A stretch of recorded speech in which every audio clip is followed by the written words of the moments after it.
Hello दोस्तों, तो कैसे हो। मुझे उम्मीद है आप बहुत अच्छे होंगे। माता वैष्णो देवी की असीम अनुकंपा से आज हमें माता वैष्णो देवी के दरबार में जाने का मौका मिला है। दोस्तों, माता वैष्णो देवी के दरबार में बहुत सारे भक्त लोग जाते हैं, बहुत सारी भीड़ रहती है। हर एक भक्त को पता नहीं होता कि कैसे जाना है, कहाँ पर रहना है, और वो लोग माता वैष्णो देवी के दरबार में बहुत सारी गलतियां करते हैं। तो दोस्तों, मेरी इस वीडियो से मेरा प्रयास रहेगा कि माता वैष्णो देवी के दरबार में जाने के वाले भक्तों के लिए मैं जितनी मदद कर सकूं वो मेरा सौभाग्य होगा। दोस्तों, इसी को ध्यान में रखते हुए हम आज के वीडियो में आपको बताएंगे आप माता वैष्णो देवी के दरबार में कैसे जा सकते हैं, जाने के लिए सही समय क्या है ताकि आपको कोई दिक्कत न हो, आप कहां पर ठहर सकते हैं, यात्रा मार्ग यानी कि कौन सा रास्ता सही होगा आपको यात्रा करने के लिए। दोस्तों, आपको जाने के लिए कितना खर्चा चाहिए, कितना बजट होना चाहिए, आपका खाने पीने की व्यवस्था कैसी है, RFID जो कार्ड होता है वो माता वैष्णो देवी के दरबार में जाने के लिए चाहिए होता है, आप उसे कैसे बनवा सकते हैं, कहां पर बनवा सकते हैं, हेलीकॉप्टर से कैसे दर्शन कर सकते हैं, घोड़े पालकी पिट्ठू से कैसे यात्रा कर सकते हैं, क्या क्या इनका चार्ज होगा। दोस्तों, इसी तरह के बहुत से सवाल जो माता वैष्णो देवी के मंदिर में यात्रा करने से संबंधित हैं, उन सभी सवालों के जवाब मैं आपको इस वीडियो में दूंगा। दोस्तों, मैं कंप्लीटली आपको गाइड करूंगा कि देवी के दरबार में आप घर से लेकर के दरबार में घूमकर आने तक जो भी आपके सवाल हैं वो है मैं इस वीडियो में आपको बताऊंगा। तो चलिए दोस्तों, अब वीडियो स्टार्ट करते हैं। पर वीडियो स्टार्ट करने से पहले आप लोगों से मेरा हाथ जोड़कर निवेदन रहेगा कि आप लोग इस वीडियो को लाइक और हमारे चैनल को सब्सक्राइब जरूर कर लीजिए ताकि हम लोग अलग अलग जगह की यात्रा से संबंधित जानकारी आपको प्रत्येक वीडियो के माध्यम से दे सकें। दोस्तों, आप इतना ही तो कर ही सकते हैं। तो दोस्तों, वैष्णो देवी यात्रा पर जाने के लिए सबसे पहले बात करते हैं सही समय की। कौन सा सही समय रहेगा वैष्णो देवी यात्रा पर जाने के लिए। दोस्तों, वैष्णो देवी यात्रा साल भर चलती है। बारिश के दिनों में तेज बारिश होती है और लैंडस्लाइड की संभावना होती है। वैष्णो देवी मंदिर में गर्मियों के महीने में तापमान मीडियम रहता है, जबकि सर्दियों में के सीजन में तापमान बहुत ही नीचे चला जाता है। ठंड के मौसम में यहाँ पर जाना बहुत ही मुश्किल हो सकती है आपको, क्योंकि दिसंबर, जनवरी और फरवरी के महीने में माता के मंदिर में भारी स्नोफॉल यानी कि बर्फ गिरती रहती है। इसलिए भक्तों को सलाह दी जाती है कि वे अपने साथ गर्म कपड़े लेकर जाएं। अगर वे सर्दी के मौसम में देवी के दर्शन करने जाते हैं, अक्टूबर से लेकर मार्च तक के महीने तक आपको वहां पर गर्म कपड़ों की जरूरत पड़ेगी। यानी कि अगर आप अक्टूबर से मार्च तक जाओगे तो आपको माता रानी के दरबार में गर्म कपड़े लेकर जाने चाहिए। मई से लेकर के सितंबर तक यहाँ पर मौसम काफी अच्छा रहता है, जब सूती के कपड़े भी आप पहन के जा सकते हो। मेरे हिसाब से दोस्तों, आपको मई से सितंबर के बीच ही जाना चाहिए। इसके अलावा आपको बता दूं, साल में 2 बार नवरात्रि आती है, तो आपको नवरात्रि के समय यात्रा करने से बचना चाहिए। यानी कि यात्रा पर नवरात्रि के समय नहीं जाना चाहिए, क्योंकि नवरात्रि पर ज़्यादा भीड़ देखने को मिलती है, जिससे आपको दिक्कत हो सकती है। तो दोस्तों, हम लोग अपनी यात्रा की शुरुआत करते हैं। तो सबसे पहले माता वैष्णो देवी के दरबार में जाने के लिए हम कैसे जा सकते हैं ये बात करते हैं। तो दोस्तों, हमारे पास 3 परिवहन विकल्प हैं माता वैष्णो देवी के दरबार में जाने के लिए। पहला है ट्रेन, दूसरा है फ्लाइट और तीसरा है सड़क मार्ग से। तो दोस्तों, नंबर बाय नंबर हम बात करते हैं अब तीनों माध्यमों से हम लोग कैसे जा सकते हैं। सबसे पहले बात करते हैं ट्रेन से। माता वैष्णो देवी के दरबार में जाने के लिए आप लोग ट्रेन से आसानी से जा सकते हैं। आपको अपने शहर से कटरा के लिए ट्रेन मिल जाएगी। अगर आपके शहर से कटरा के लिए कोई ट्रेन नहीं मिलती है तो जम्मू के लिए ट्रेन से आप जा सकते हैं, और फिर आप जम्मू से उधर आप टैक्सी से जा सकते हैं। और वैसे आपको बता दूं, भारत के ज्यादातर बड़े बड़े शहरों जैसे कि दिल्ली, जयपुर, मथुरा, आगरा, इन सभी शहरों से मां वैष्णो देवी रेलवे स्टेशन कटरा के लिए सीधी ट्रेन मिल जाती है। अगर आपको सीधी ट्रेन नहीं मिलती है तो आप जम्मू जा सकते हैं और जम्मू से फिर कटरा जाइएगा। ठीक है, अब बात करते हैं फ्लाइट से। दोस्तों यदि आप वायु मार्ग से यानी कि फ्लाइट से जाना चाहते हैं तो आपको बता दूं, मां वैष्णो देवी के नज़दीक ही हवाई अड्डा है जम्मू में, रानी बाग एयरपोर्ट के नाम से। दोस्तों आप यहां पर आ जाइए, फिर आप जम्मू से कटरा जा सकते हैं बस या फिर टैक्सी की सहायता से। जम्मू से कटरा की दूरी आपको बता दूं तकरीबन 50 किलोमीटर है और इसका किराया आपको लगभग 100 रुपये देना पड़ेगा। दोस्तों अब बात करते हैं सड़क मार्ग से। यदि आप वैष्णो देवी माता के दर्शन करने के लिए सड़क मार्ग के द्वारा जाना चाहते हैं तो आपको भारत के विभिन्न शहरों से कटरा के लिए बस मिल जाएंगी। यदि कटरा के लिए बस नहीं मिलती है तो आप जम्मू आ जाइए और फिर जम्मू से कटरा आ जाइए। माता वैष्णो देवी के दरबार में आप अपने पर्सनल वाहन से भी आ सकते हैं, जहां पर आपको अपने पर्सनल वाहन को पार्क करने की यानी कि पार्किंग की व्यवस्था अच्छे से मिल जाएगी। तो दोस्तों आप इन तीनों तरीकों में से किसी एक तरीके से अपने हिसाब से जा सकते हैं। तो दोस्तों अब हम लोग यह मान कर चलते हैं कि आप कटरा आ चुके हैं। दोस्तों कटरा पहुंचते ही आपको सबसे पहले यहां पर एक यात्री सिम कार्ड ले लेना है अपने फ़ोन के लिए, क्योंकि आपके जो पोस्टपेड सिम कार्ड होते हैं वह यहाँ पर आकर बंद हो जाते हैं और फिर आपके पास यदि प्रीपेड सिम कार्ड है तो फिर आपकी कोई दिक्कत नहीं है। अगर आपके पास पोस्टपेड सिम कार्ड है तो आप यहाँ पर एक यात्री कार्ड सिम जरूर लीजिए ताकि आप अपनी बातचीत कर सकें, इंटरनेट का इस्तेमाल कर सकें। तो दोस्तों अब बात करते हैं रुकने की। कटरा में आपको रहने के लिए कई सारे साधन मिल जाएंगे, जिसमें कि श्राइन बोर्ड के द्वारा संचालित निहारिका कॉम्प्लेक्स जो आपको कटरा बस स्टैंड पर ही मिल जाएगा। आप यहाँ पर डोरमेट्री 150 रुपये में और रूम 700 से 2000 रुपये में ले सकते हैं। यहाँ पर आपको एसी और नॉन एसी बढ़िया रूम मिल जाएंगे, जैसा कि आप स्क्रीन पर देख ही रहे हैं।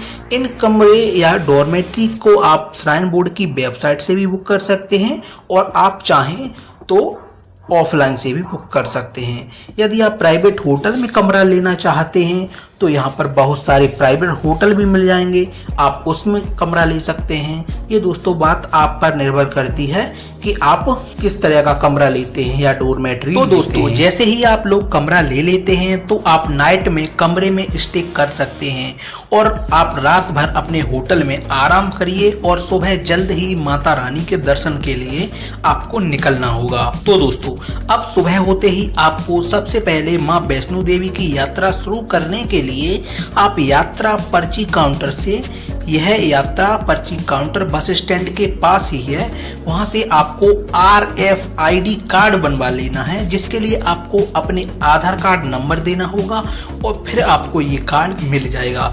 आपको ये कार्ड जरूर ही बनवा लेना है, इसके बिना यात्रा आपको करने नहीं दी जाएगी। तो दोस्तों जैसे ही आपको RFID मिल जाता है तो यहाँ से आप बाणगंगा के चेक पोस्ट की तरफ जाना शुरू कर देते हैं। यहाँ पर आपको अपनी सिक्योरिटी चेकिंग करानी है और यहीं से आपकी यात्रा की शुरुआत हो जाती है। यानी बाणगंगा चेक पोस्ट है, वहाँ से आपको अपनी सिक्योरिटी चेकिंग करानी है और यहीं पर आपका ये जो RFID कार्ड है वो स्कैन किया जाएगा। तो दोस्तों जैसे ही आप यहाँ से अपनी यात्रा की शुरुआत करते हैं तो यहाँ से आपको यात्रा की शुरुआत करने से कुछ ही दूर बाद आपको 2 रास्ते दिखाई देंगे और यह दोनों रास्ते ही आपको अर्धकुमारी तक ले जाएंगे, जैसा कि आप लोग इस नक्शे में देख ही रहे हैं। आप चाहें तो इस नक्शे का स्क्रीनशॉट ले सकते हैं, जो कि आपको रास्ते में मदद कर देगा रास्ता डिफाइन करने के लिए। यदि लेफ्ट में आप तारकोट मार्ग से जाना चाहते हैं, आप जैसा नक्शे में देख रहे हैं, आप लेफ्ट साइड में तारकोट मार्ग से जाना चाहते हैं, ताराकोट मार्ग से, तो आपको इस मार्ग पर भीड़ भाड़ देखने को नहीं मिलेगी और आप आसानी से जा सकते हैं। और यदि आप राइट में बाणगंगा मार्ग से जाना चाहते हैं तो आपको राइट साइड में जाना होगा। बाणगंगा मार्ग से यदि आप जाओगे तो आपको यहाँ पर जाने के लिए पालकी, पिट्ठू घोड़े आदि की व्यवस्था मिल जाएगी। आप पालकी, पिट्ठू या घोड़े इनमें से किसी पर भी जा सकते हैं, किसी पर बैठ के जा सकते हैं। घोड़े का किराया दोस्तों कटरा से अर्धकुमारी तक आपको बता दूं 600 से 700 रुपये रहेगा। पिट्ठू का किराया 300 रुपये रहेगा और पालकी का किराया 2200 रुपये रहेगा। यदि आप कटरा से भवन के लिए जाना चाहते हैं, यानी कि जो माता रानी का भवन है वहां तक जाना चाहते हैं यहीं से कटरा से, तो 1300 रुपये लगेंगे आपको। और पिट्ठू से जाओगे तो 550 और पालकी से जाओगे तो 3700 रुपये लगेंगे। दोस्तों अगर आप उनकी सहायता से जाना चाहते हैं तो आप लोग जा सकते हैं, और फिलहाल हम लोग पैदल ही जाना पसंद करते हैं। ठीक है, आप इनकी सहायता से अर्धकुमारी तक या फिर माता रानी के भवन तक जा सकते हैं। यदि आप ताराकोट मार्ग से जाओगे तो आपको 1 किलोमीटर रास्ता लंबा पड़ेगा, जबकि आप बाणगंगा वाले मार्ग से जाओगे तो आपको 1 किलोमीटर रास्ता छोटा यानी कि 6 किलोमीटर का आपका सफर पड़ेगा। तो दोस्तों फिलहाल हम लोग पुराने रास्ते यानी कि बाणगंगा वाले रास्ते से होते हुए अपना सफर शुरुआत करते हैं। तो दोस्तों हमारी यात्रा शुरू होती है दर्शनी दरवाजे से। यहाँ से निकलते हुए कुछ दूर पर जैसे ही हम चलते हैं तो हमें गुलशन कुमार जी का लंगर मिलेगा। आप चाहें तो यहाँ पर गुलशन कुमार जी के लंगर में लंगर का आनंद ले सकते हैं और आनंद उठा सकते हैं। यहाँ से थोड़ी दूर चलते ही आपको बाणगंगा मिलेगी। बाणगंगा में आप यहाँ पर स्नान करना होगा। आपको यहाँ स्नान करना बहुत ही पवित्र माना जाता है। बाणगंगा की मान्यता यह है कि कहा जाता है कि माता वैष्णो देवी त्रिकूट पर्वत की तरफ जब जा रही थी तब उनके साथ हनुमान जी भी जा रहे थे, जिन्हें जाते वक्त बहुत तेज से प्यास लगी थी और उन्होंने माता जी से पानी मांगा था। तभी यहाँ पर वैष्णो माता ने बाण चलाकर पर्वत से गंगा प्रकट की थी, जिसे बाणगंगा के नाम से जाना जाता है। बाणगंगा में स्नान करने के बाद अब हम लोग आगे चलते हैं। बाणगंगा से तकरीबन 1.5 किलोमीटर चलने के बाद आपको दूसरा स्थान मिलेगा इसी रास्ते पर, जो वो होगा चढ़ पादुका मंदिर। आप यहाँ पर भी दर्शन कर सकते हैं। ऐसा कहा जाता है कि जब भैरवनाथ जब माता वैष्णो देवी का पीछा कर रहा था तब माता रानी ने यहाँ से पीछे मुड़कर देखा था कि भैरवनाथ पीछे आ रहा है कि नहीं। इसी स्थान पर माता रानी के पद चिन्ह रह गए थे, वो इस स्थान पर विराजमान है। इसीलिए इस मंदिर को चरण पादुका मंदिर कहा जाता है। मंदिर के अंदर आप उनके चरण पादुका के दर्शन कर सकते हैं। दोस्तों अब तक हम कटरा से चरण पादुका तक आने में 2.5 किलोमीटर का सफर तय कर चुके हैं। दोस्तों यहाँ पर आपको बहुत सारी खाने पीने की दुकानें मिल जाएंगी। आप यहाँ पर चाहें तो कुछ खा पी सकते हैं, नाश्ता पानी कर सकते हैं। नाश्ता पानी करने के बाद अब हम लोग अपनी बची हुई 3.5 किलोमीटर की यात्रा को धीरे धीरे पूरा करते हैं। तो दोस्तों अब हम लोग आ चुके हैं अर्धकुमारी में। अर्धकुमारी में आपको गर्भजून की गुफा के दर्शन करने को मिलेंगे, लेकिन यहाँ पर आपको हाल ही में दर्शन करने का मौका नहीं मिलेगा। यहाँ पर आप जैसे ही रजिस्ट्रेशन कराओगे उसके 6-7 घंटे बाद नंबर आएगा। कभी कभी तो जब मंदिर में ज़्यादा भीड़ होती है तो यह टाइम 1 से 2 दिन तक का भी हो जाता है। आप जब रजिस्ट्रेशन कराओगे तब आपको ग्रुप नंबर मिल जाएगा, उससे आपको यह पता चल जाएगा कि आपका नंबर कितने घंटे बाद आएगा। एक ग्रुप में 50 से 60 श्रद्धालु होते हैं जो इकट्ठे माता रानी के गर्भजून की जो गुफा है उसमें इकट्ठे जाते हैं। इनको घूमकर आने में तकरीबन 2 घंटे का समय लगता है।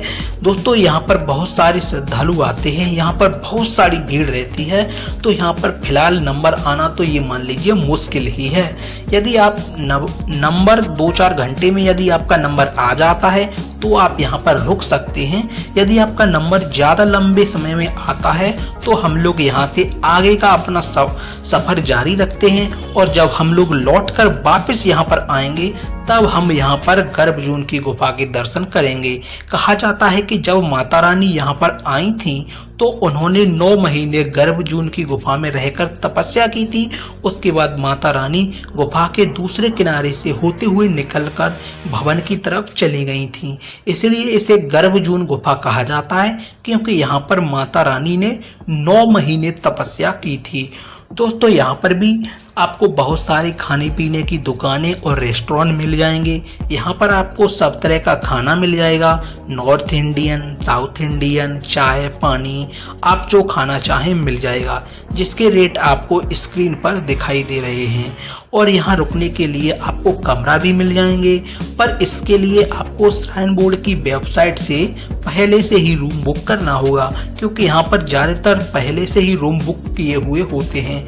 यदि आपने पहले से यहाँ पर बुकिंग नहीं कराई है तो आप लोगों को कमरा मिलने की संभावना बहुत कम हो जाती है। तो आप यहाँ पर रेंट पर कंबल ले सकते हैं। दोस्तों, आपको 100 रुपये में रेंट पर कंबल मिल जाएगा। जब आप कंबल जमा करने जाओगे तो आपको वो 100 रुपये रिफंड मिल जाएंगे। तो दोस्तों, अब हम चलते हैं अर्धकुमारी से भवन की तरफ। दोस्तों, अर्धकुमारी से भवन की तरफ के लिए जाने के लिए भी 2 रास्ते हैं, जैसा कि आप लोग इस नक्शे में देख ही रहे हैं। लेफ्ट में पहले रास्ता है, वो है हेमकोटी मार्ग से होते हुए 8.5 किलोमीटर भवन की तरफ जाने के लिए आप टनल से होकर जा सकते हैं। जबकि राइट की तरफ है हटीमाथा मार्ग से होते हुए सांझी छत के रास्ते भवन तक जाने का रास्ता। दोस्तों, यह रास्ता जाने के लिए थोड़ा कठिन है, क्योंकि इस रास्ते पर सीधी चढ़ाई है, तो यह रास्ता हम लोग चढ़ने के लिए इस्तेमाल नहीं करेंगे। जब हम उधर से वापस आएंगे तब हम इस रास्ते से आ सकते हैं। यदि आप घोड़े, पालकी या पिट्ठू से जा रहे हैं तो आप हटीमाथा मार्ग से आपको जाना ही होगा, क्योंकि हेमकोटी मार्ग से होकर के घोड़े या पिट्ठू वाले नहीं जाते हैं, वो लोग हटीमाथा मार्ग से ही होकर जाते हैं। इन दोनों रास्तों में से हम लोग चुनते हैं लेफ्ट वाला रास्ता, हेमकोटी मार्ग का, क्योंकि पैदल वाले लोग इधर से ही ज़्यादातर जाते हैं, क्योंकि इधर से चलना बहुत ही आसान होता है। इस रास्ते पर आपको घोड़े, खच्चर भी देखने को नहीं मिलेंगे, तो आप आराम से इस रास्ते पर जा सकते हैं। दोस्तों, हेमकोटी वाले मार्ग पर आपको यहाँ से बैटरी कार मिल जाएंगी, जो आपको 350 रुपये चार्ज लेगी आपसे भवन तक जाने के लिए। आप चाहें तो बैटरी कार से जा सकते हैं, पर आपको उनकी बुकिंग पहले से ही करनी होगी। आप श्राइन बोर्ड की वेबसाइट पर जाकर पहले से भी बुकिंग कर सकते हैं। कभी कभी भीड़ कम होने पर यह लोग ऑनलाइन भी बुकिंग करते हैं, तो आप लोग ऑफलाइन भी बुकिंग कर सकते हैं। यानी कि जब भीड़ कम होती है तो ऑफलाइन भी ये लोग बुक करते हैं। तो आप ऑफलाइन हो रही है तो ऑफलाइन जा सकते हैं, नहीं तो आपको सबसे बढ़िया रहेगा आप पहले ही श्राइन बोर्ड की वेबसाइट से ऑनलाइन बुक कर लीजिएगा। तो दोस्तों, अब हम लोग पैदल चलते हैं। पैदल चलते चलते हम लोग माता वैष्णो देवी के भवन की तरफ पहुंचने ही वाले हैं। अभी तक हमें यहाँ आने में लगभग 5 घंटे हो चुके हैं। तो हम जैसे ही भवन की तरफ पहुंचने ही वाले हैं, उससे पहले ही यहाँ पर स्नान करने के लिए बहुत सारी जगह मिल जाएंगी आप, जहाँ पर हम लोग स्नान कर सकते हैं। इसके बाद यहाँ पर पास ही में लॉकर मिल जाएंगे आपको। आप लॉकर में अपना सारा सामान रख सकते हैं। माता रानी के भवन में चमड़े का कोई भी सामान ले जाना सख्त मना है, इसलिए आप अपनी बेल्ट, पर्स, मोबाइल, कैमरा सब कुछ लॉकर में रख दीजिए। इसके आसपास ही आपको माता रानी के प्रसाद यानी कि चढ़ावे के लिए जो प्रसाद चाहिएगा उसकी दुकानें मिल जाएंगी, आप वहां से ले सकते हैं। अब दोस्तों, हम लोग माता वैष्णो देवी का जयकारा लगाते हुए माता रानी के भवन में लाइन में लगते हुए प्रवेश करते हैं। जैसे ही हम मंदिर में पहुंचेंगे तो हमें माता रानी के पिंडी रूपी दर्शन देखने को मिलेंगे। प्रेम से बोलिए भक्तों, जय माता वैष्णो देवी की। दर्शन करने के बाद हम लोग अब मंदिर से बाहर आ जाते हैं। दोस्तों, अब आप अपना सारा सामान जो लॉकर में रखा था उसे ले सकते हैं। दोस्तों, अब यहाँ से आगे का सफर हमारा भैरव घाटी की तरफ होने वाला है। कहा जाता है कि माता रानी ने जब भैरवनाथ का वध किया था, तब उससे कहा था कि जो भी भक्त मेरे दर्शन करने यहाँ पर आएगा उसकी यात्रा तब तक पूर्ण नहीं मानी जाएगी जब तक कि वह भैरवनाथ घाटी में भैरव बाबा के दर्शन नहीं करेगा। भैरवनाथ घाटी में माता वैष्णो देवी के दर्शन करने के बाद हम भैरवनाथ घाटी जाएंगे। तो भैरवनाथ घाटी माता वैष्णो देवी के भवन से 2 किलोमीटर है। देखने में तो यह 2 किलोमीटर पास में ही लगता है यहाँ से, लेकिन ये पहाड़ी बहुत ही ऊंची है और आपको यहाँ से चढ़ने में बहुत ही दिक्कत होगी। तो साथियों अब हम लोग चलते हैं भैरव बाबा के दर्शन करने के लिए। जैसा कि आप नक्शे में देख ही रहे हैं, भैरव घाटी जाने के लिए हमारे पास 2 ऑप्शन हैं। जी हाँ, 2 ऑप्शन। पहला, हम लोग रोप वे से जा सकते हैं, जबकि दूसरा ऑप्शन है हम लोग पैदल जा सकते हैं।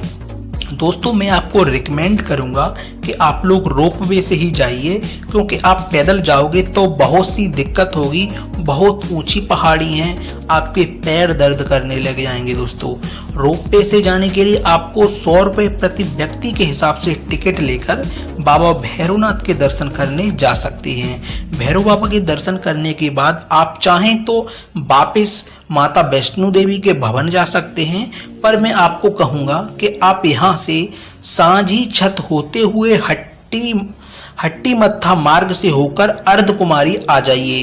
अब अर्धकुमारी में यदि आपका नंबर आ जाए तो आप गर्भजून के गुफा में दर्शन कर सकते हैं, नहीं तो आप अगले दिन ट्राई कर सकते हैं। तो आप लोग कटरा जा सकते हैं। अब आपकी यात्रा पूर्ण हो चुकी है, ठीक है। अब वापस आ जाओगे आप, तो आप कटरा जा सकते हैं, आपकी यात्रा पूर्ण हो चुकी है। दोस्तों अब बात करते हैं कि हम लोग हेलीकॉप्टर से कैसे दर्शन करने जा सकते हैं, ठीक है। तो हेलीकॉप्टर के लिए आपको श्राइन बोर्ड की वेबसाइट से यात्रा करने से कुछ दिन पहले ही बुकिंग करनी होगी, क्योंकि बुकिंग करने के बाद हेलीपैड कटरा से, यानी कि जो हेलीकॉप्टर का हेलीपैड है जहां से हेलीकॉप्टर उड़ता है वो कटरा में है। कटरा से सीधे सांझी छत पर जा सकते हैं और सांझी छत से 2 किलोमीटर पड़ता है माता रानी का भवन, और आप लोग वहां से 2 किलोमीटर के लिए चाहे तो पैदल जा सकते हैं या आप घोड़े खच्चर का इस्तेमाल कर सकते हैं। दोस्तों हेलीकॉप्टर कटरा से आपको सांझी छत जाने के लिए वन साइड का किराया 2100 रुपये, जबकि राउंड ट्रिप का किराया 3400 के आसपास पड़ेगा। तो दोस्तों अब अंत में बात करते हैं कि माता वैष्णो देवी पर यात्रा जाने के लिए कितने रुपयों की आवश्यकता होगी। दोस्तों आपके रहने के लिए रूम या फिर डोरमेट्री का किराया 350 रुपये हो गया, फिर कमरे का रुपया मान लो 700 रुपये हो गया, खाने पीने का 400 रुपये मान लो, 100 रुपये में रोपवे का किराया मान लो, 100 रुपये प्रसाद के, बैटरी कार से यदि आप जाओगे तो 350 रुपये बैटरी कार के हो गए। दोस्तों टोटल हो गए आपके 1300 रुपये। 100-200 रुपये और मान लीजिए तो आपका खर्चा मेरे हिसाब से अप्रोक्सीमेटली 1500 रुपये हो गया, और आपको आने जाने का जो किराया है वो अलग से।